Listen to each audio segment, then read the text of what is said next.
तिष्ठति स्वर्यस्य च केवलं तस्मै ज्येष्ठाय ब्रह्मणे नमः। तस्मै ज्येष्ठाय ब्रह्मणे नमः। ఓం శాంతి శాంతి శాంతి. ఓం సత్యట ప్రకాశము అధ్యాత్మ సత్సంగానికి వచ్చేసినటువంటి వారందరికీ నమస్తే, స్వాగతం, సుస్వాగతం. ఏమైనా సందేహాలు ఉంటే అడగండి. ఓం నమస్తే ఆచార్య, సర్వేభ్యో నమః. సత్యట ప్రకాశము సప్తమ శ్రీనివాసం 160వ పుట చూడండి. ఓంజీ ఆచార్య గారు, ఆచార్య ఒక సంశయం ఆచార్య. బోలి. అష్టాంగుల సంవిధానం గురించి లక్ష్మణ్ పట్టుకోలేకపోతున్నాడు. గురువుగారు మరి దశాంగుల వైపు కూడా దృష్టి మరల్చండి అని చెప్పేసి సూచన చేస్తున్నారు. అది కొంచెం వివరించగలని ప్రార్థన. చాలా సార్లు వచ్చింది, ఎన్నో ఎపిసోడ్లు ఉన్నాయి. మళ్ళీ చెప్పింది చెప్పడం యూట్యూబ్లో వినే వాళ్ళకు విసుగు వస్తుంటుంది. అష్టాంగులము అనేది 8 అంగుళముల ఈ దేహం, ఈ జీవితం గురించి చర్చ.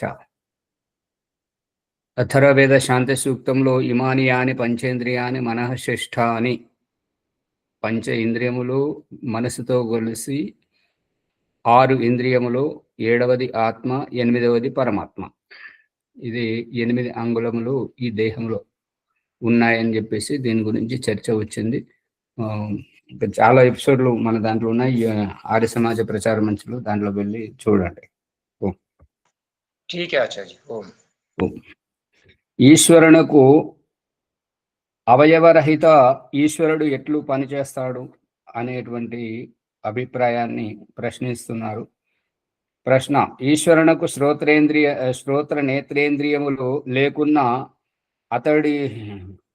అతడి ఇంద్రియముల పని ఎట్లు చేయును? మనం ప్రత్యక్షంగా కళ్ళతో చూస్తున్నటువంటిది ఏంటంటే, కళ్ళు లేని వారు చూడలేకపోవడం, కాళ్ళు లేని వారు నడవలేకపోవడం, అది కొండనాలుక లేని వాళ్ళు మాట్లాడలేకపోవడం, మరియు ఈ యొక్క వినికిడి సామర్థ్యం లేని వారు వినలేకపోవడం మనం ప్రత్యక్షంగా చూస్తున్నాం కదా. మరి దేవుడు నిరాకారము అని అంటున్నారు. నిరాకారం అని అన్నప్పుడు ఆకారం లేనటువంటి ఆ దేవుడికి దేహ రూప ఆకారమే లేదు. అటువంటిప్పుడు ఆకారం లేనప్పుడు ఇంద్రియములు ఉండవు. ఇంద్రియములు లేనప్పుడు ఈ సృష్టి వ్యవస్థ ఏ రకంగా చేస్తున్నాడు, సృష్టి ఉత్పత్తి ఏ రకంగా చేస్తున్నాడు అనేటువంటిది ప్రశ్న. దానికి సమాధానం: అపాణిపాదో జవనో గ్రహీత పశ్యత్యచక్షు స శృణోత్యకరణః సవేత్తి వేద్యం నచ తస్యాస్తి వేత్త తమాహుర్ అగ్ర్యం పురుషం మహాంతం. శ్వేతాశ్వతర ఉపనిషత్తు 3వ అధ్యాయము 19వ వచనం. అపాణి పాద, అపాణి అంటే పాణి అంటే చేతులు, పాద అంటే పాదములు, అంటే కాళ్ళు చేతులు లేనివాడు. జవనో గ్రహీత పశ్యత్య చక్షు సా శృణోత్యకరణః, అతడు వినలేడు, గ్రహించగలడు. పశ్యత్య చక్షువులు లేకున్నా చూడగలడు. సా శృణోత్యకరణః, చెవులు లేకున్నా కూడా వినగలడు. సవేత్తి వేద్యం, అతడు తెలుసుకోగలిగినదంతా తెలుసుకోగలుగుతాడు. నచ తస్యాస్తి వేత్త, అతని ద్వారా తెలుసుకోలేనటువంటిది ఏమీ లేదు. అటువంటి తం ఆహు అగ్ర్యం పురుషం మహాంతం, ఆ యొక్క పురుష పరమేశ్వరుని గొప్పవాడు, మహిమాన్వితుడు అని పేర్కొననైనది. పరమేశ్వరునకు చేతులు లేవు, కానీ తన శక్తి రూపమగు హస్తములతో అన్నింటినీ రచింపగలడు, గ్రహింపగలడు. పాదములు లేవు, కానీ వ్యాపకుడగుటచే ఎల్లరగంటే వేగవంతుడు. ఇప్పుడు ఏంటంటే, చేతులతో చేయాల్సింది ఏమి లేదు. చేతులుండి మనం చేయలేని వాటిని అన్నింటినీ కూడా, చేతులుండి మనం చేస్తున్నామని అనేటువంటి వాటిని, మనం చేయలేని వాటిని, చేస్తున్నటువంటి వాటిని, మన ఊహకందనటువంటి అన్ని విషయాలు పరమేశ్వరుడు తన శక్తి హస్తములతో, శక్తి రూపమైనటువంటి హస్తములతో చేస్తున్నాడు, రచిస్తున్నాడు, గ్రహిస్తున్నాడు. పాదములు లేవు, పాదములు లేకున్నా సర్వవ్యాపకుడు. ఇప్పుడు ఏంటంటే నేను ఓంప్రకాష్ ఒక వీడియో పెట్టడం జరిగింది ఆధ్యాత్మిక సత్సంగంలో ఉన్నటువంటి వారికి, గ్రూప్లో ఉన్నటువంటి వారికి. అక్కడ ఏంటంటే తాటిని తన్నేవాడే గొప్ప అని విర్రవీగితే, తాటిని తన్నేవాడే తలదన్నేవాడు మరొకడున్నాడు అనేటువంటి విషయాన్ని మనం పదే పదే చెప్పుకుంటూ వస్తున్నాం. అటువంటిది ప్రకృతి యొక్క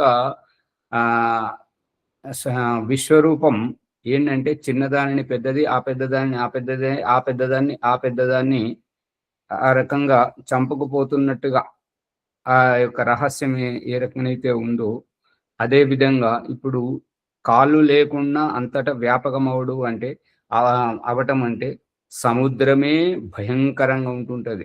దాని యొక్క పెద్ద పెద్ద అలలు ఎగిసి పడుతున్నటువంటి సముద్రం. ఆ సముద్రాన్ని సముద్రుడు చాలా గొప్పవాడు, చాలా లోతైన వాడు, చాలా అతని ఏంటంటే చాలా అన్నింటికంటే భయంకరుడు అని అనడం జరుగుతుంటది. నువ్వెంత నా ముందు అని చెప్పేసి నూనె బిందువు, నేతి బిందువు అంత పెద్ద సముద్రం మీద సముద్రంలో పడిపేస్తే అది తేలాడుతుంది. అంటే సముద్రం ఒక లెక్కే కాదు నాకు అనేటువంటిది ఆ నూనె. ఇప్పుడు అది పెట్రోల్ కానీ కిరసనాయిల్ కానీ ఒక చుక్క వేసినట్టయితే అది మొత్తం విప్పుకొని పారుకుంటూ పోతుంది, వ్యాపకం అవ్వడం. ఒక వస్త్రంను నీళ్ళల్లో వేస్తే దాని పోగులు నీళ్లు ఎంతెంత తాగుతూ ఉంటాయో అంతంత నీరు వ్యాపకమైనట్టుగా. ఒక పువ్వు వికసిస్తే దాని పరిమళం బయటకు రావడమే ఆలస్యం. గాలి ఎంతెంత దూరం దాన్ని తీసుకెళ్తుందో అది తీసుకెళ్లేటువంటి వైనంను దాన్ని వ్యాపకం అంటుంటారు. అందుకని ఈశ్వరుడికి కాళ్ళు లేకున్నా కూడా అంతటా వ్యాపకుడై ఉండడం వల్ల నేనే వేగవంతుణ్ణి, నాకంటే వేగవంతుడెవడు లేడు అని విర్రవీగే వారందరికంటే కూడా వేగవంతుడు పరమేశ్వరుడు. నేత్రములు లేవు కానీ సర్వము ఉన్నది ఉన్నట్లు చూచును. చర్మచక్షువులు అవసరం లేదు. ఇప్పుడు విరజానంద దండి దయానంద సరస్వతి గురువు గారి చరిత్ర చదివిన వారికి తెలుస్తుంది. దయానంద సరస్వతికి చదువు చెప్తున్నప్పుడు దయానంద సరస్వతి మర్చిపోతే అష్టాధ్యాయంలో ఫలానా అధ్యాయము, ఫలానా సూత్రము, ఫలానా పుట సంఖ్యలో ఎడమ వైపు 3వ సూత్రము ఈ రకంగా ఉన్నదని చెప్పేసి పంక్తిబద్ధంగా వరుస క్రమంగా కూడా చెప్తాడు. అతనికి చిన్నప్పుడే కళ్ళు లేవు. కళ్ళు లేనటువంటి అతడు ఒక ఆ నది దగ్గరికి వెళ్ళి చూస్తే ఏంటంటే ఒక బ్రాహ్మణుడు తన శిష్యునికి అష్టాధ్యాయం చెప్తుంటే రోజు అదే పనిగా తదేక ధ్యాసతో వినినందువల్ల ఏ పుట సంఖ్యలో ఏ అధ్యాయము, ఏ పాదము, ఏ సూత్రము ఎన్నవ వరుసలో ఉన్నదనేటువంటిది అంతా గుర్తుపెట్టుకున్నాడు. దయానంద సరస్వతి ఆశ్చర్యపోయింది ఏమిటి అని అంటే, గురువుగారు మీకు పుస్తకమే తెలియదు, మీరు చూడలేదు, మరి దీంట్లో ఈ అధ్యాయంలో ఈ పాదంలో ఈ సూత్రం అనేది ఎలాగనంటే, ఇవి కళ్ళున్న వారు చూసేది అది మామూలే. కళ్ళు లేకున్నా కూడా నేను పట్టుకున్నాను తప్ప నేను పొరపాటు చేశానా అని అంటే కాదు, మీరు సరిగ్గానే పట్టుకున్నారు, మాకే గుర్తు ఉండదు, మీరు ఎలా పట్టుకున్నారు అని అంటే ఇది ప్రజ్ఞ బుద్ధితోటి, తెలివితోటి. అందుకని దీనికి కళ్ళు ఉండాల్సినటువంటి అవసరం లేదు. మనం కళ్ళున్నవా ఇప్పుడు మనం ఇదివరకు కూడా చెప్పుకున్నాం ఏంటంటే, కళ్ళున్నవాడు ఆల్బమ్ను చూసి ఓహో నా అంత తెలివైన వాడు ఎవడు లేడు అనుకుంటాడు. కానీ దిమాకున్నవాడు దునియా మొత్తం చూస్తుంటాడు. ఎవరు గొప్ప? ఆల్బమ్ చూసేవాడు గొప్పనా, ప్రపంచాన్ని చూసేవాడు గొప్పనా? చూసేవాడే గొప్పవాడు కదా ఆచార్యజీ. అదే ప్రపంచం చూసేవాడే గొప్ప. కానీ ఎల్లరి మాటలు వింటుంటాడు. చెవులు లేకున్నా కూడా అందరి మాటలు వింటుంటాడు.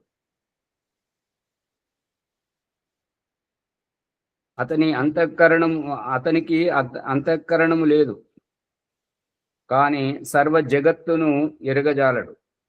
ఇప్పుడు మనం ఇదివరకు చెప్పుకున్నాం కదా, ఏంటంటే సమాధి నిర్ధూతమలస్య చేతసో నివేశితస్యాత్మని యత్ సుఖం భవేత్ నశక్యతే వర్ణయితుం గిరా తదా స్వయం తదంతఃకరణేన గృహ్యతే. జీవాత్మకు అంతఃకరణం ఉంటది కాబట్టి రహస్యాలన్నీ అంతఃకరణముతో గ్రహిస్తుంటాడు. మరి ఇక్కడ ఈశ్వరుడు ఎటువంటి వాడు అంటే అతనికి అంతఃకరణము లేదు, కానీ సర్వ జగత్తును తెలుసుకోగలడు. సర్వ జగత్తుకు ఏమి అవసరమో, ఏ ప్రాణికి ఏమి అవసరమో అన్నీ తెలుసుకోగలుగుతాడు. అతనికి అవధితో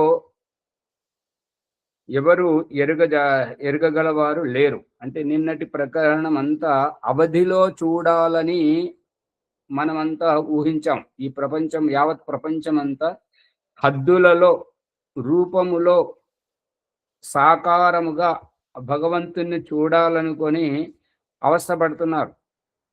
ఇప్పుడు వీళ్ళు ముస్లిం మతం వాళ్ళ ఉద్దేశం ఏంటంటే ఆకారాన్ని నమ్మరు కాబట్టి ఆకారంతో విరోధం. మరి కళ్ళు మూసుకొని నమాజు చేస్తున్నప్పుడు భగవంతుడు నిరాకార స్వరూపుడు, అతనికి ఈ కళ్ళు మూసుకొని చేస్తున్న వారి భక్తి అంతా, ఆ భక్తిలో పరమేశ్వరుడు అందరికీ ఒక్కడే అనే రహస్యాన్ని తెలుసుకోలేని కారణంగా వాళ్ళ దేవుడు, వాళ్ళ అభిప్రాయం ఒక హద్దులలో ఉంటుందని కాశ్మీర్లో అది పాల్ఘర్లో దానిలో ఏమైందంటే బట్టలిప్పి చూసినటువంటి వైనం. అంటే వాళ్ళు పోరాడేటువంటిది ఈ విగ్రహాలు, గుళ్ళు ఉండకూడదు, విగ్రహాలు, గుడులు, మూర్తి పూజ ఉండకూడదు, నిరాకారమే పరమేశ్వరుడు అనేటువంటిది వారి అభిప్రాయం. కానీ వ్యావహారికానికి వచ్చేసరికి ప్రార్థనలో వాళ్ళ మతం చెప్పేటువంటిది నిరాకారం, కానీ వ్యావహారికంగా వాళ్ళు బట్టలిప్పి చూస్తున్నారు అంటే ఇంకా వాళ్ళు ఎక్కడున్నారో ఆలోచించండి. అది నితాంత అజ్ఞానం. సందేహం ఓం అడగండి.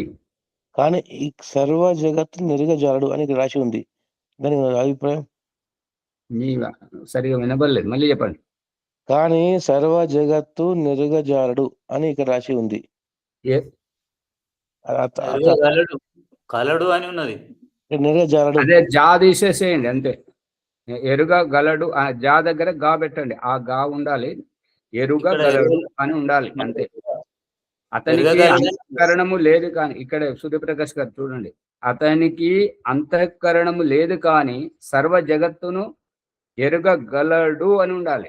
సరే, అదే జా దగ్గర గా పెట్టుకోండి, ఇంకొక గా పెట్టాలి.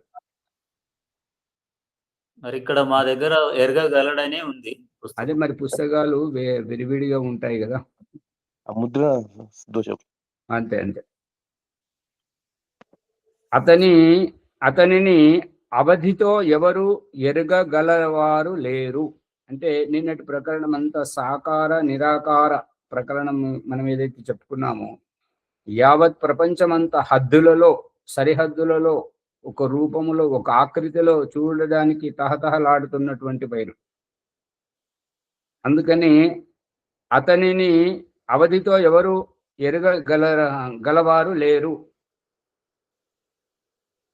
చూడలేరు. సనాతనుడు అంటే నిరంతరంగా కొనసాగేవాడు. ఈ సనాతనుడు నిరంతరంగా కొనసాగేటువంటి వాడు అనేటువంటి దానికి ప్రమాణం సంధ్యోపాసన, అఘమర్షణ, చివరి మంత్రం, చివరి శబ్దం. సూర్యాచంద్రం అసౌ ధాత యథా పూర్వం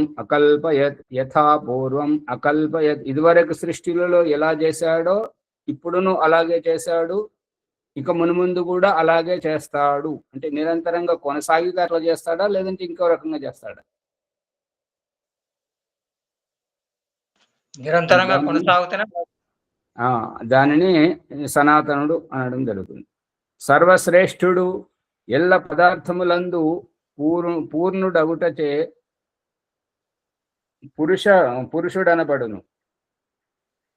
సర్వశ్రేష్ఠుడు అంటే అతనికంటే శ్రేష్టమైనటువంటి వాడు ఇంకొకడు మరొకడు ఎవడు లేడు. ఎల్ల పదార్థములందు అన్ని పదార్థములందు పూర్ణుడగుటచే పూర్ణముగా నిండి ఉన్నాడు. అందుకని అతన్ని పురుషుడు అనబడును. అతడు పురుషుడు అనబడును. ఇంద్రియములతోనూ అంతఃకరణముతోనూ చేయదగిన పనులను తన సామర్థ్యము చేతనే చేయును.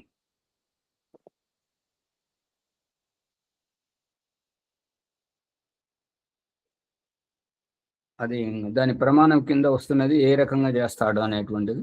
ఈశ్వరుడు నిష్క్రియుడు నిర్గుణుడు కాదు. ప్రశ్న, పలువురు అతనిని నిర్గుణుడు నిష్క్రియుడు అందురు. ఈ పలువురు అని తీసుకొచ్చేటువంటిది ఏంటంటే ఒక బుద్ధిమంతుని ఆదర్శాన్ని తీసుకురారు, ఒక చదువుకున్నటువంటి యోగ్యుడిని యొక్క మాట ప్రమాణంగా తీసుకురారు. ఎవడో గాలికి వాగుతుంటాడు, వాడిని పట్టుకొని బోయినపల్లిలో లాల్ బజార్లో వీరలక్ష్మమ్మ గారు ఉన్నారు, ఉండేవారు. వాళ్ళ పెద్దలుడు బోయినపల్లిలో ఉంటాడు. అతడు ఆర్య సమాజము యజ్ఞము నచ్చి అతను రోజు ఉదయం నిత్యాగ్నిహోత్రం చేస్తుండేవాడు. ఏదో కారణంగా వాళ్ళ ఇంటికి ఒకరోజు అతను అగ్నిహోత్రం చేస్తున్న సమయంలో ఈ యొక్క వేదము తెలియని వాడు, వేదం చదవని వాడు, గోచిబట్ట కట్టుకొని పంగనామాలు పెట్టుకొని వాడు వచ్చి అయ్యయ్యో అగ్నిహోత్రం చేస్తున్నారా, అగ్నిహోత్రం చేయాలంటే శిష్టకృతాహుతి ఇవ్వాలి కదా, శిష్టకృతాహుతి విశేషంగా ఇవ్వాలి కదా, మరి ప్రతిదినం శిష్టకృతాహుతి ఇవ్వకపోతే నీ అగ్నిహోత్రం సంపూర్ణం కాదు కదా అనేటువంటిది వాగాడు. మరి ఆ శిష్టకృత యజ్ఞం చేయగలను, పాత్రలు కడుక్కొని యజ్ఞం చేయగలను, కానీ ఆ శిష్టకృతి వండుకొని మళ్ళీ ఆహుతి ఇవ్వాలంటే అది నా వల్ల కాదని చెప్పేసి ఆయన యజ్ఞం వదిలేశాడు. వెలుగుతుందా అంటే ఎవరిదో ఆదర్శం తీసుకోవడం కాదు, అతను చెప్పింది ఎంతవరకు సత్యం. అగ్నిహోత్రం చేయడం సత్యమా, శిష్టకృతాహుతి మనకు వైదికంగానైతే దయానంద సరస్వతి 16 ఆహుతులు లెక్కబెట్టి చెప్పినప్పుడు ఆ 16 ఆహుతుల్లో శిష్టకృతాహుతి వస్తుందా? లేదు. మరి ఇప్పుడు ఆ ఆర్య సమాజంలో కానీ ఈ ఇళ్లలో నిత్యాగ్నిహోత్రం చేసేవారు శిష్టకృతాహుతి ఇస్తున్నారా లేదా? ఇస్తలేం. దయానంద సరస్వతిని అనుసరిస్తున్నటువంటి వారు ఇస్తలేరు, మిగతా వాళ్ళు అయితే ఇస్తున్నారు కదా. కొంతమంది మధ్యలో ఇస్తుంటారు, కొంతమంది చివరికి ఇస్తుంటారు, ఇస్తూనైతే ఉన్నారు కదా. అది అవైదికం, నిత్యాగ్నిహోత్రంలో ఉండదు, బృహద్ యజ్ఞంలో ఉంటుంటారు. ఎందుకంటే ఆ మంత్రంలోనే ఉంది కదా, యదిహ న్యూనం యదిహాకరం. ఎక్కువ చేయాల్సిన దానికంటే ఎక్కువ చేసినా, చేయాల్సిన దానికంటే తక్కువ చేసిన అన్నింటికి సర్వ ప్రాయశ్చిత్త ఆహుతీనాం, అన్నింటికి తప్పుకు క్షమాపణ అనేటువంటి, తప్పు చేసినప్పుడు క్షమాపణ కోరుతారా, చేయకముందుగా కోరుతారా? అందుకని శిష్టకృతి చివరికి ప్రతిదినం నిత్యాగ్నిహోత్రంలో ఉండదు, బృహద్ యజ్ఞంలో ఉంటుంటాడు. తప్పు చేస్తేనే ప్రాయశ్చిత్తం కోరుతారు. అదే ప్రశ్న, పలువురు అతనిని నిర్గుణుడు నిష్క్రియుడు అంటారు. ఈ అంటే పలువురు ఎవరు అని అంటే వాడికి ఏంటంటే చదువుకున్నవాడు కాదు, ఒక వేదం ప్రమాణం చెప్పినవాడు కాదు, ఏదో గాలిగా మాట్లాడతాడు అన్నమాట. దానికి సమాధానం ఏంటంటే నతస్య కార్యం కరణం చ విద్యతే నా తత్ సమాశ్చ అభ్యధిక్యశ్చ దృశ్యతే పరాశ్చ శక్తిర్వివిధైవ శ్రూయతే స్వాభావికీ జ్ఞాన బల క్రియా చ. శ్వేతాశ్వతర ఉపనిషత్తు 68వ సూక్తి. పరమాత్మని వలన తద్రూప కార్యము ఏర్పడదు, తద్రూప కార్యం ఏర్పడదు. పరమాత్మని వలన తద్రూప కార్యం ఏర్పడదు.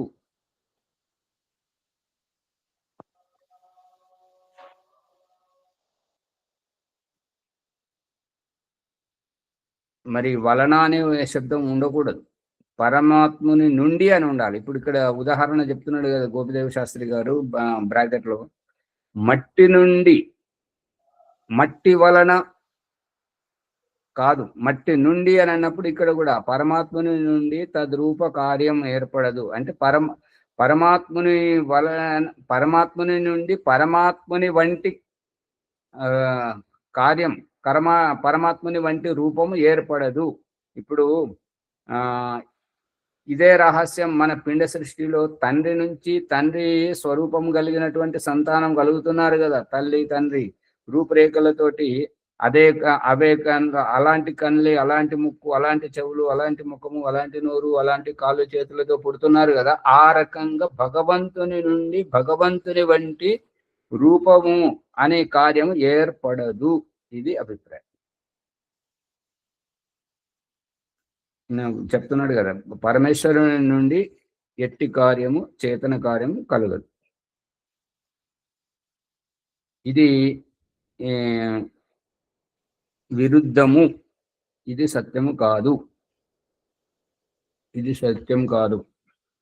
ఎందుకంటే ఋగ్వేదాది భాష్య భూమికలో శతపథ బ్రాహ్మణ వ్యాఖ్యాన అంశాన్ని తీసుకొని దయానంద సరస్వతి ఏమని చెప్తున్నాడు అంటే, ఆత్మని ప్రజాతిం అధత్త, ఆత్మని ప్రజాతిం అధత్త. ఆత్మని అంటే తన నుండి, తనలో నుండి, ప్రజాతిం అదత్త ఇచ్చాడు. ఏ రకంగానైతే తండ్రి శుక్రాన్ని ఆధానం చేసి సంతానాన్ని ఉత్పన్నం చేస్తున్నాడు, ఈశ్వరుడు తన నుండి ఈ చేతన జీవాత్మలను ఉత్పన్నం చేశాడు. వేదమంత్ర మూలకంగానే యాజ్ఞవల్కుడు శతపథ బ్రాహ్మణంలో వ్యాఖ్యానం చేశాడు. కాబట్టి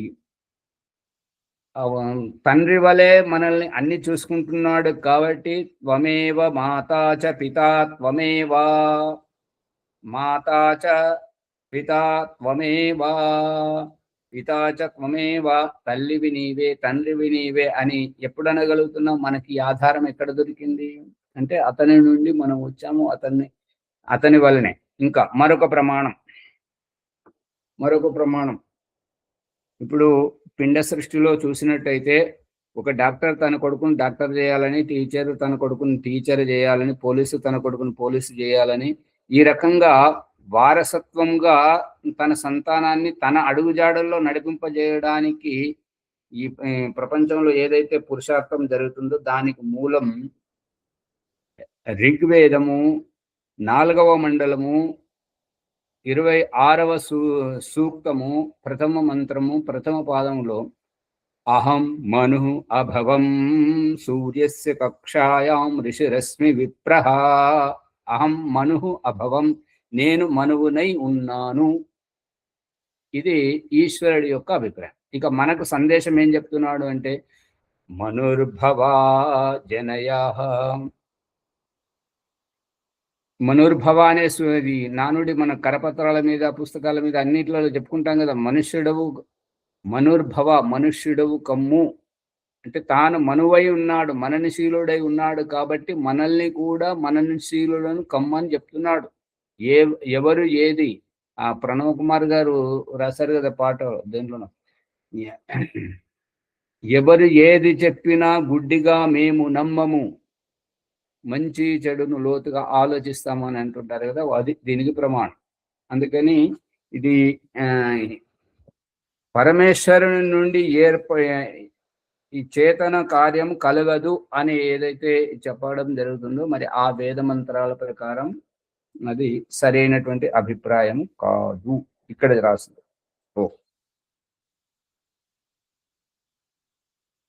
పరమేశ్వరునకు కరణము సాధకతమము, మరి ఒకటి అపేక్షితము కాదు. ఆచార్జీ నమస్తే. ఇప్పుడు ఇందాక చేతన కార్యము కలుగదు అన్నారు కదా, అక్కడ కొట్టేసుకోలేదు, బ్రాకెట్ కూడా పెట్టాడు ఆచార్జీ. ఏమని పెట్టారు? చేతన కార్యము కలుగదు అంటే బ్రాకెట్ కూడా ఉంది కదా పరమేశ్వర్ అని, అక్కడ కొట్టేసుకోవచ్చు ఆచార్జీ. మరి ఆ వేదములో చెప్పిన ప్రమాణంను అది ప్రమాణంగా తీసుకుంటే ఇది కొట్టేయాలి. సరే ఆచార్య, ధన్యవాదాలు. బ్రాకెట్ లో ఉన్నది మాత్రమే. ఇప్పుడు ఇక్కడ ఏంటంటే నాకు తెలిసినంత వరకు ఇక్కడ అర్థమైంది ఏంటంటే పరమాత్ముని వలన అంటే పరమాత్మ వలన కంటే నుండి ఇది ఏ విభక్తి కారకాల్లో? వలన కంటే నుండి ధూమోబోలు ప్రథమ విభక్తి. వలన కంటే నుండి అనేటువంటిది ఏమంటారంటే పంచమి విభక్తి వస్తుంది. అంటే పరమాత్ముని వలన తద్రూప కార్యం అంటే ఇంకొక పరమాత్ముడు అనే అభిప్రాయమే కానీ మన జీవరూప కార్యము కాదు అనేది కాదు. మన జీవరూప కార్యం అవుతుంది కానీ పరమేశ్వరుని వంటి తద్రూపం, తత్ అంటే ఆ యొక్క రూపమే. ఓం ఆచార్యజీ, పరమేశ్వరు నుండి ఎట్టి కార్యము చేతన కార్యము కలగదు. చేతన కార్యము కలగదంటే దాని పూర్తి అర్థం వస్తలేదు ఇక్కడ.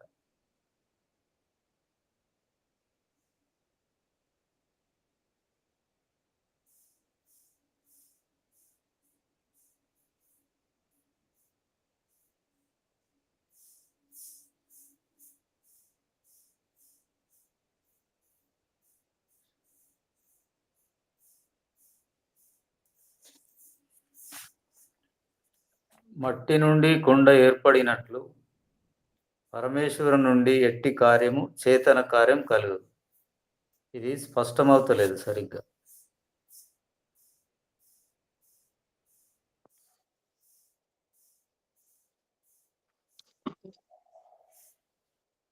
అంటే కుండలో మట్టిలో ఉండే గుణాలు కుండలో కలుస్తాయి.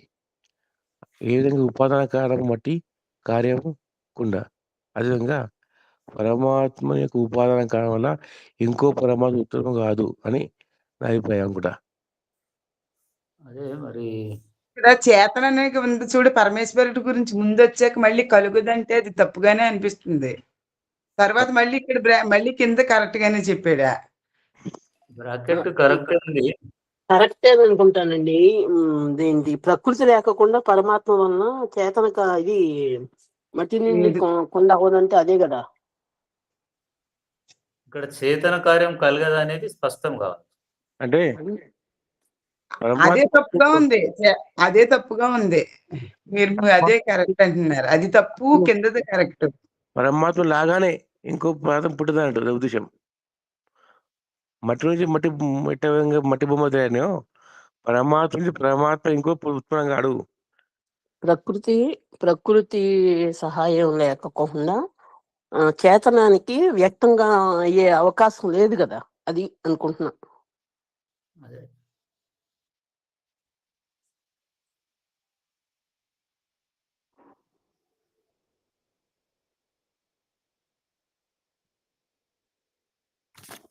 ఆచార్యకి అక్కడ నెట్ లేనట్టుంది, నెట్ పోయిందేమో మరి. ఇంటర్నెట్ సమస్య ఉంటుంది ఒక్కొక్కసారి. సరే మీరు కొనసాగించండి దీనిపై మళ్ళీ చర్చ. ఇప్పుడు ఇక్కడ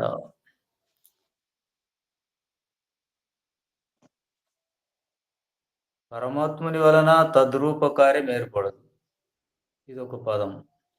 మట్టి నుండి కుండ ఏర్పడినట్లు, ఇది మనకు తెలుసు. అంటేని మనుషుల చేత పరమేశ్వరు నుండి ఎట్టి కార్యం అనేది ఒక పదం.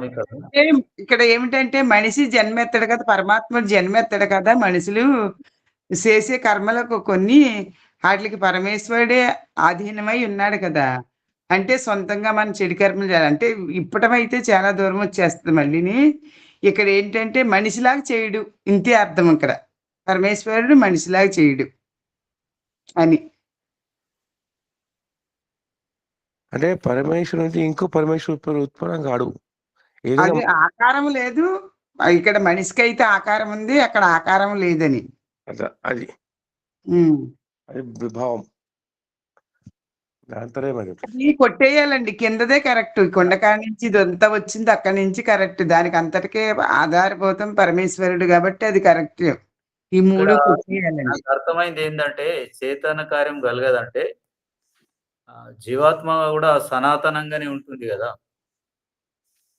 ఆ విషయంలో రాసి ఉంటది ఇక్కడ. అంటే సనాతనంగా ఉన్న దేహం దాల్చుతుంది కదా, పరమేశ్వరుడు దేహం దాల్చట్లేదు కదా, అది దేహం- గుర్తుపెట్టుకోవాలి మనము. అంటే ఇక్కడ పరమేశ్వరుడు మళ్ళీ చేతనం వచ్చి మళ్ళీ మనిషిలాగా చేతనం వచ్చేస్తది. అది లెక్క తీసుకోకూడదు, అది కరెక్ట్ కాదు అసలు. మీరు ఒకసారి బుద్ధితోటి ఆలోచించండి. శరీరాలను ఇచ్చేవాడు పరమాత్మనే. ఓం ఇక్కడ జీవులు చేసే కార్యం చేయడు పరమాత్మ. పరమాత్మ చేసేది సృష్టి కార్యము, అది చేస్తాడు కానీ జీవులు చేసే కార్యం చేయడు అని.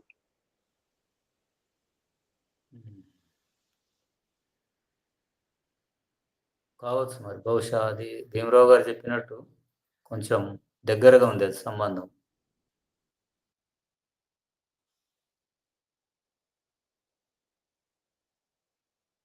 జీవులు చేసినట్టు చేయుడు దేవుడు అంటే ఇంకో అర్థం మీరు దగ్గరగా ఉందంటున్నారు, ఇంకా అర్థం మారిపోతుందండి. మీరు చూడండి, ఆలోచించండి. అంతవరకు ఆచార్య గారే ఏం చెప్పారు తీసుకుంటే కదా, నేను ఆలోచించండి.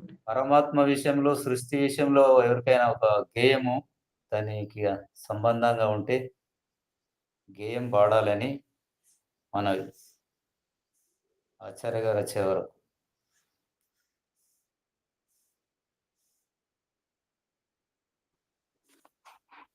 నిర్గుణుడైనా సరే మనకి తెలియజేస్తాడు. నిర్గుణుడైనా సరే జీవులందరి చేత కార్యాలు చేయిస్తాడు అతను.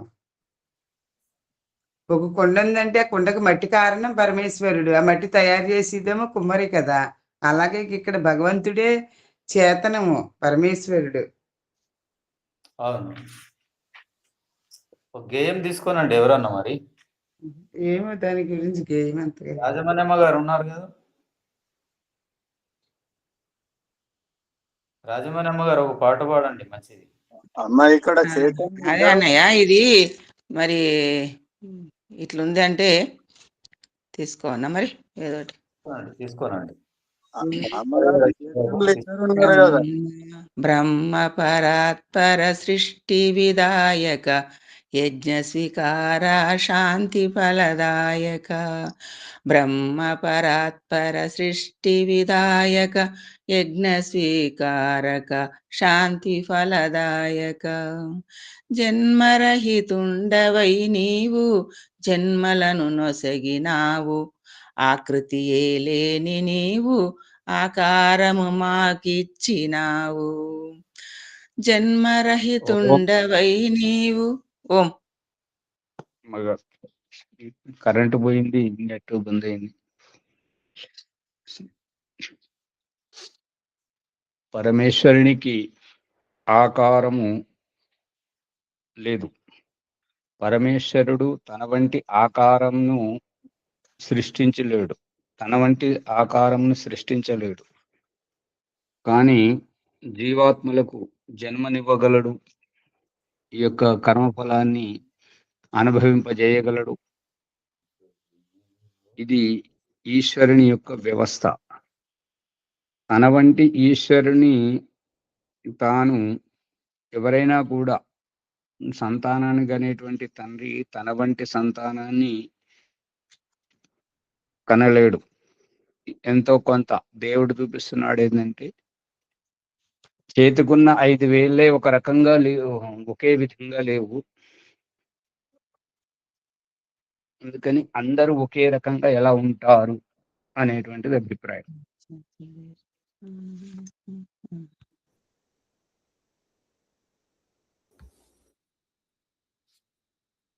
ఇప్పుడు కరెంట్ వచ్చింది.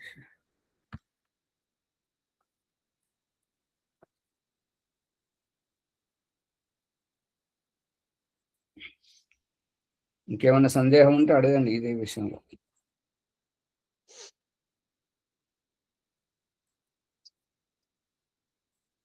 తద్రూప కార్యం అంటే ఏంటి ఆచార్జీ? తద్రూపం అంటే, తత్ అంటే అది, ఆ విధమైనటువంటి రూపం అటువంటి రూపమే, ఎటువంటి రూపంలోనైతే తానున్నాడో అదే రూపమైనటువంటి, అందుకని మరి వేదమూలకంగా చతుర్థ బ్రాహ్మణము ఇవన్నీ ఉన్నాయి, ప్రమాణములు ఉన్నాయి. నేను ఏ రకంగా ఉన్నాను నువ్వు అదే రకంగా అవ్వాలి మను అని, అహం మనుహు అభవం అని, నేను మనువునై ఉన్నాను, మననశీలుడనై ఉన్నాను, కాబట్టి నీవు కూడా మనుర్భవ దైవ్యం జనయ, నువ్వు కూడా మననశీలుడవై నీకు పుట్టేటువంటి సంతానాన్ని మానవునిగా జన్మనివ్వు, దివ్య మానవునికి జన్మనివ్వు అని చెప్పేసి సందేశం చెప్తున్నాడు. అందుకని పరమేశ్వరునకు కరణము సాధకతము మరి ఒకటి అపేక్షితము కాదు. కుమ్మరికి కర్ర, మట్టి, చక్రము, నీళ్లు ఇవి ఎట్లయితే అవసరం ఉంటాయో, సాధనాలు ఎట్లయితే అవసరం ఉంటాయో, మనం చదువుకోవాలి అని అంటే ఇప్పుడు కరెంటు పోతే నెట్ ఆగిపోయింది, నెట్ ఆగిపోతే మన పాఠం మధ్యలో ఆగిపోయింది. ఇటువంటి కరెంటు మీద ఆధారపడినటువంటి, నెట్ మీద, ఇంటర్నెట్ మీద ఆధారపడినటువంటి మన జీవితాలు. పరమేశ్వరునికి అటువంటి బలహీనతలేవి లేవు. ఈశ్వరునకు తుల్యుడైన అంటే ఈశ్వరునితో సమానమైనటువంటి మరి ఒక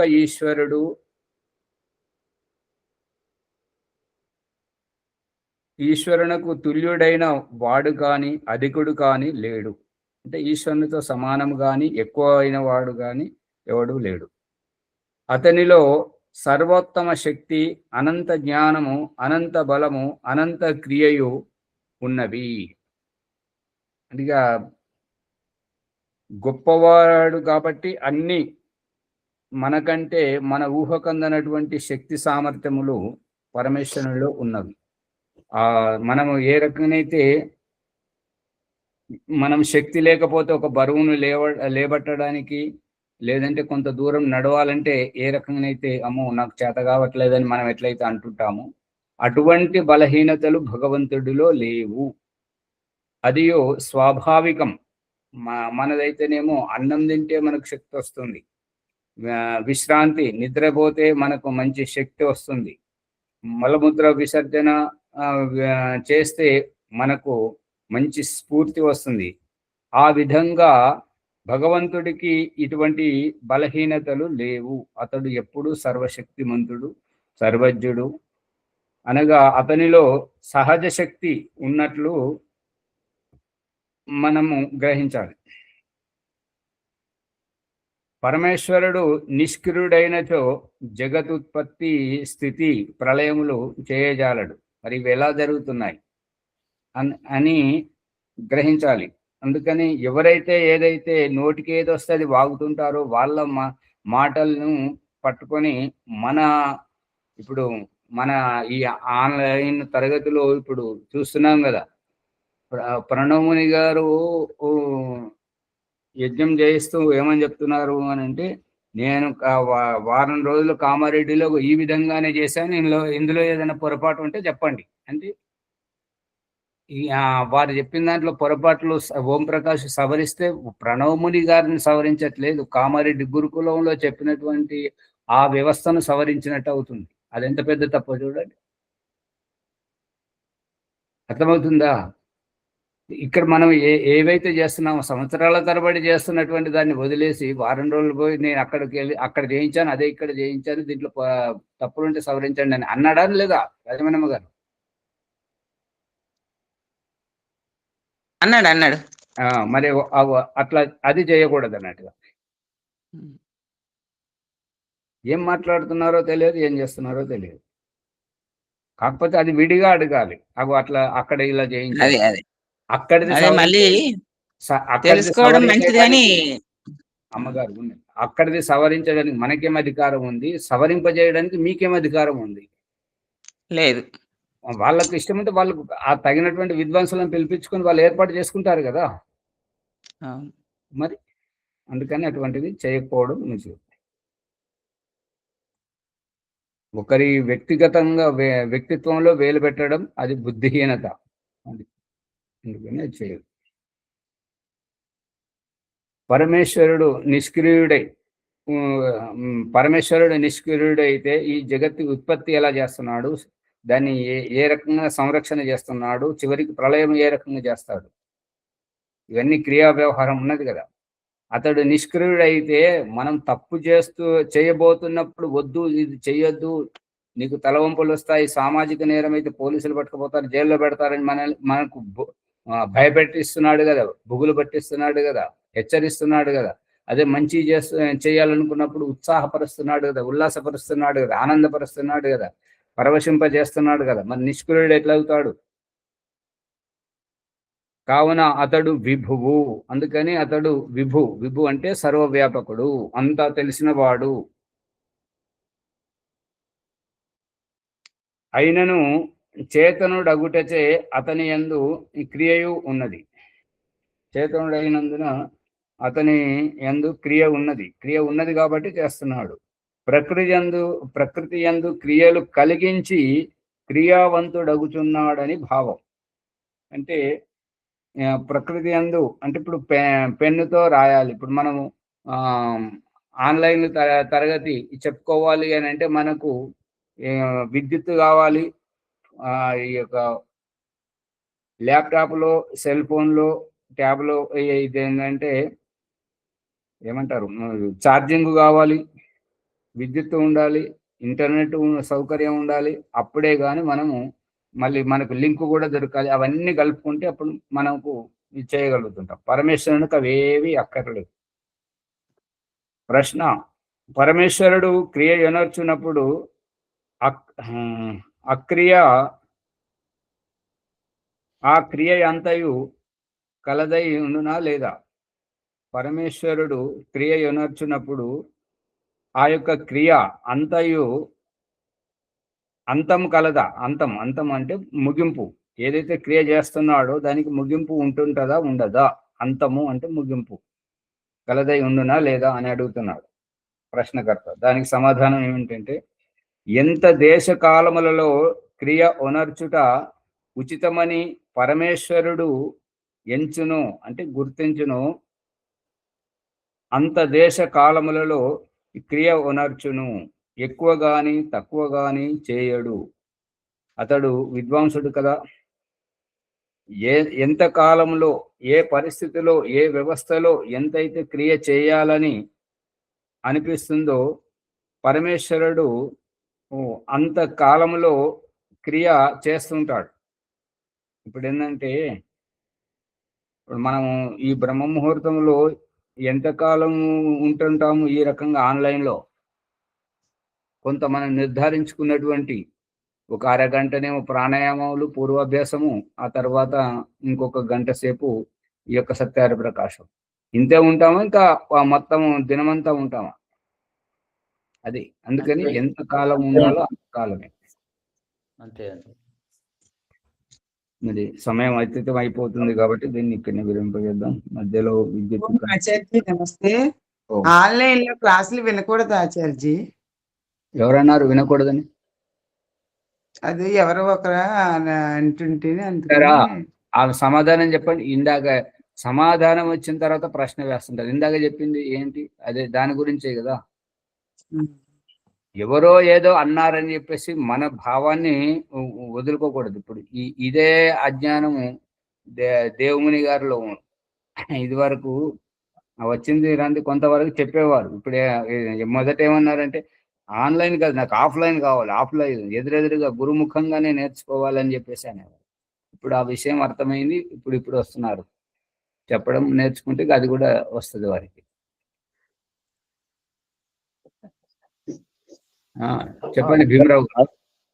ఆచార్య ఆన్లైన్ లో విన్నా, ఎక్కడ విన్నా గానీ సత్యాన్ని పట్టుకొని అసత్యాన్ని వదలడం సరి కదా. అది కావాలి అంతే. మనకు జ్ఞానోదయం ఎంత అయింది, మనం ఎంత జ్ఞానవంతులమయ్యాము అనేది ముఖ్యం. కానీ నువ్వు ఆన్లైన్లో వింటావా, ఆఫ్లైన్లో వింటావా అనేటువంటిది కాదు. భగవంతుడు మనకి ఈ రకంగా ప్రాప్తింపజేశాడు. ఇది కరోనా పుణ్యమా అని అంటే చెప్పేసి. మనిషి కావాలి ఆచార్య, అంతే జ్ఞానం కావాలి, అక్కర్లేదు. అందుకు మనుషుల రూపంగా చూసేవాళ్ళు అలా మాట్లాడతారు ఆచార్య.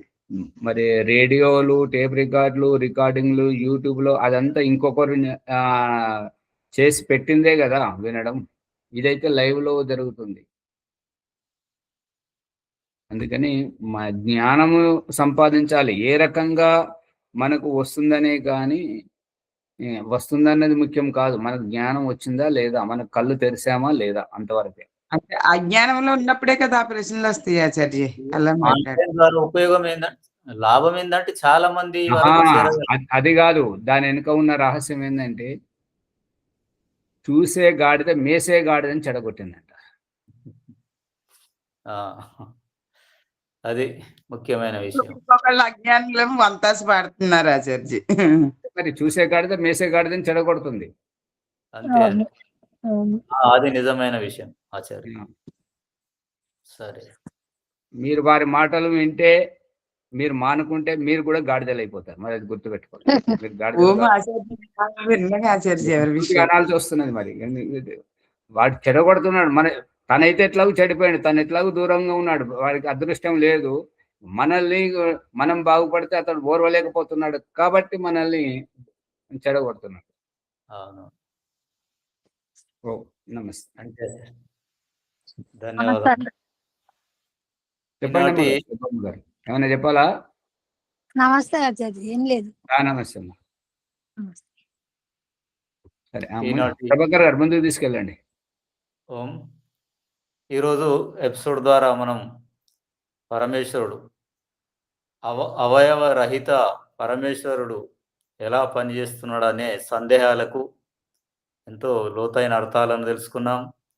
అదే విధంగా ఈశ్వరుడు నిష్క్రియుడు, నిర్గుణుడు కాదు అనే విషయాలు కూడా మనం ఉదాహరణలతో ఎన్నో కొత్త విషయాలను ఈ ఎపిసోడ్లో తెలుసుకున్నాం. కాబట్టి ఈ ఎపిసోడ్ను అందరికీ చేరవేయడానికై లైక్ చేద్దాం, షేర్ చేద్దాం, సబ్స్క్రైబ్ చేసి గంట సింబల్ నొక్కి అందరికీ దీన్ని విషయాలను తెలియపరచాలని కోరుచున్నాను. ఈ విషయాలన్నీ మనకు అందించిన ఆచార్య గారికి ధన్యవాదములు. తర్వాత ఈనాటి వైదిక సంధ్య ఆదివారం 3వ బ్యాచ్లో ఉన్నాను. లక్ష్మణ్ గారు ఈరోజు వైదిక సంధ్య చేయిస్తారు. ఓం అథ వైదిక సంధ్యోపాసన.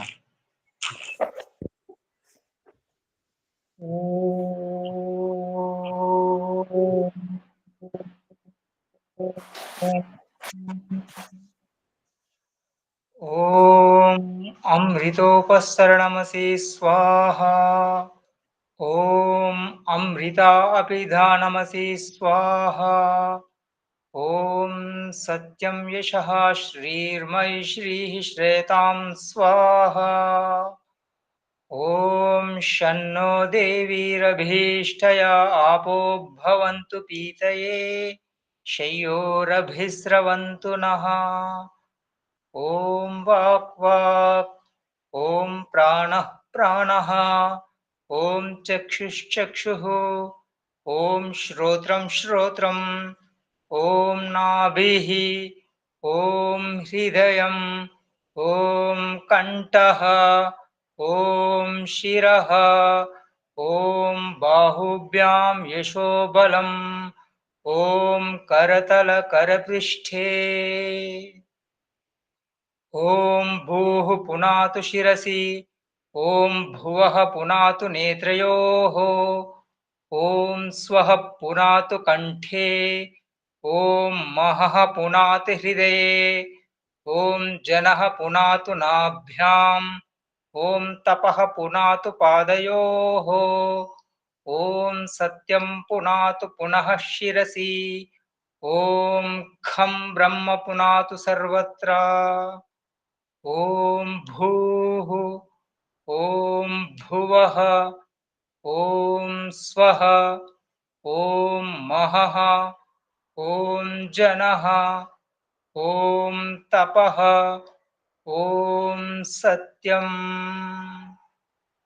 ॐ ऋतं च सत्यं चाभिद्धात् तपसोऽध्यजायत ततो रात्र्यजायत ततः समुद्रो अर्णवः समुद्राद्धर्णवादधी संवत्सरो अजायत अहोरात्राणि विदधत् विश्वस्य मिषतो वशी सूर्याचन्द्रमसौ दाता यथा पूर्वम् अकल्पयत् दिवं च पृथिवीं चान्तरिक्षमथो स्वः ॐ शन्नो देवीरभीष्टया आपो भवन्तु पीतये शय्योरभिस्रवन्तु नः ॐ प्राचीदिगग्निरधिपतिरसितो रक्षितादित्य इषवः तेभ्यो नमोऽधिपतिभ्यो नमो रक्षितृभ्यो नम इषुभ्यो नम एभ्यो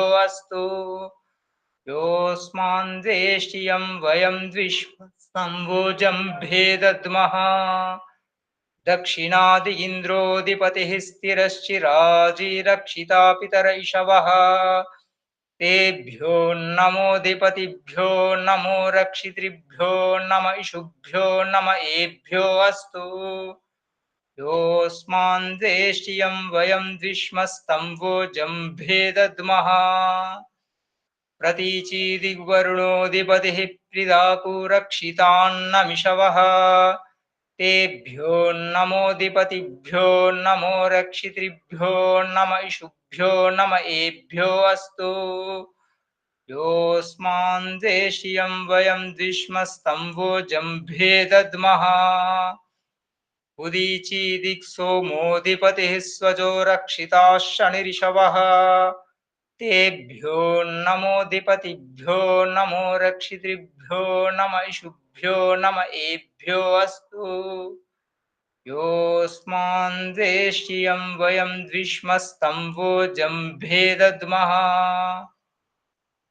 ध्रुवादिग्विष्णुरधिपतिः कल्माषग्रीवो रक्षिता वीरुधैषवः तेभ्यो नमोऽधिपतिभ्यो नमो रक्षितृभ्यो नम इषुभ्यो नम एभ्यो अस्तु योऽस्मान् द्वेष्टियं वयं द्विष्मस्तम्भोजं भेदद्मः ऊर्ध्वादिबृहस्पतिरधिपतिः श्वित्रो रक्षिता वर्षमिषवः तेभ्यो नमोऽधिपतिभ्यो नमो रक्षितृभ्यो नम इषुभ्यो नम एभ्यो अस्तु योऽस्मान् द्वेष्टियं वयं द्विष्मस्तम्भोजं भेदद्मः जातवेदसे सुनवामा सोममरातीयतो निदहाति वेदः स नः पर्षदति दुर्गाणि विश्वा नावेव सिन्धुं दुरितात्यग्निः चित्रं देवानां मुदगादनीकं चक्षुर्मित्रस्य वरुणस्याग्नेः आप्राद्या वा पृथिवी अन्तरिक्षं सूर्य आत्मा जगतस्तस्तुषश्च उदुत्यं जातवेदसं देवं वहन्ति केतवः त्रिशे विश्वाय सूर्यम् उद्वयं तमसस्वरिस्वः पश्यन्त उत्तरं देवं देवत्रा सूर्यमगन्मज्योतिरुत्तमम् तच्चक्षुर्देवहितं पुरस्ताच्चुक्रमुच्छरत् पश्येम शरदः शतं जीवेम शरदः शतं शृणुयाम शरदः शतं प्रब्रवाम शरदः शतम् अदीनाः स्याम शरदः शतं भूयश्च शरदः शतात् ॐ शन्नो देवीरभीष्टया आपो भवन्तु पीतये शय्योरभिस्रवन्तु नः ॐ भूर्भुवः स्वः तत्सवितुर्वरेण्यं भर्गो देवस्य धीमहि ధియో యో నః ప్రచోదయాత్. ఓ పరమేశ్వర, మీ అనంత కృప వలన మేము చేస్తున్న ఈ జప ఉపాసనాది కర్మముల ద్వారా ధర్మార్థ కామ మోక్షములు అతి శీఘ్రముగా ఈ జన్మలోనే పొందునట్లు మమ్ములను అనుగ్రహింపుము ప్రభు. ఓం नमः शंभवाय च मयोभवाय च नमः शंकराय च मयस्कराय च नमः शिवाय च शिवतराय च। ॐ शन्नो देवीरभीष्टया आपो भवन्तु पीतये शय्योरभिस्रवन्तु नः। ॐ शान्ति शान्ति शान्तिः। ॐ द्यौः शान्ति अन्तरिक्षं शान्ति पृथिवी शान्ति आपः शान्ति ओषधयः शान्तिर्वनस्पते शान्तिर्विश्वे देवाः शान्तिर्ब्रह्म शान्तिः सर्वं शान्तिः शान्तिरेवा शान्तिः सामा शान्तिरेधि। ॐ शान्ति शान्ति शान्तिः इति ब्रह्मयज्ञम्। ॐ नमस्ते आचार्य। सर्वेभ्यो नमो नमः। ఓం ధన్యవాదములు లక్ష్మణ్ గారికి. నమస్తే ఆచార్య, సర్వేభ్యో నమో నమః. రేపటి వైదిక సంధ్య జాడి సూర్యప్రకాష్ గారిది ఉంటుంది. ఓం నమస్తే ఆచార్య, సర్వేభ్యో నమః. ఓం నమస్తే ఆచార్య. ప్రభాకర్ గారు ఎపిసోడ్